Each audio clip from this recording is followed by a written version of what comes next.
Meanwhile, a new op-ed in the New York Times says farmers are turning on MAHA and criticizing RFK Jr. It reads in part, quote, "Instead, Mr. Kennedy has cast doubt, fairly or not, on the utility of established industrial farming practices such as pesticide use. He has stood by as programs beneficial to American farmers have been cut, and the health secretary's policies are not based on sound, established science." The fact that his department's Make America Healthy Again Commission report released in May had several false and misleading citations has shaken some supporters' confidence in him. Tennessee farmer Stephanie Nash joins me now. Stephanie, good to see you. Thanks for being here. Do you agree? Are farmers turning against MAHA? I believe there is a lot of doubt within the agriculture community. We want to protect our food security, and we believe in strong programs to move our American consumers forward and believing in us again. I think there is a lot of doubt within transfer of the land for the next generation. There's a lot of doubt for us as farmers and ranchers being paid under 15 cents of every food dollar. That is not enough to keep the American farmer and rancher going. There's a lot of questions within our agriculture industry, and myself being a strong advocate for small farmers and ranchers, I don't want to lose that. Now, there is this narrative out there, and of course, RFK Jr. is the spokesperson for it, that conventional farming does have some practices that are harmful or maybe inferior. What do you want the average consumer to better understand about that?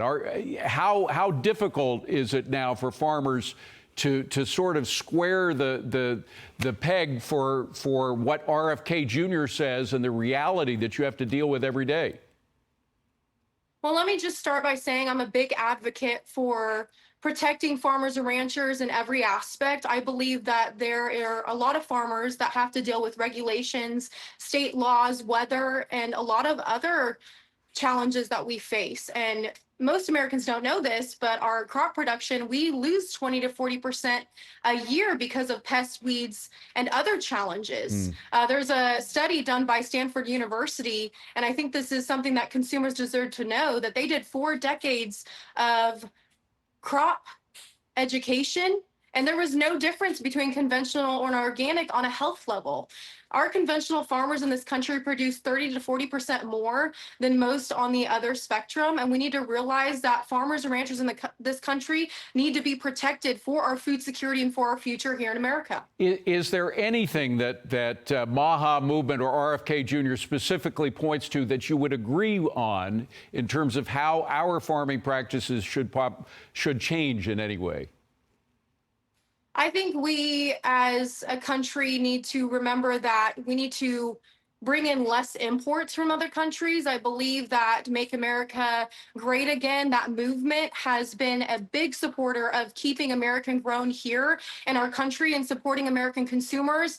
Now they need to take another step at making food affordable and decreasing imports and increasing exports for the American farmer rancher so we can continue to thrive here in America as farmers and ranchers. Stephanie, you're a little bit of an anomaly as a farmer because I hear the average age is in the upper 60s for the average American farmer.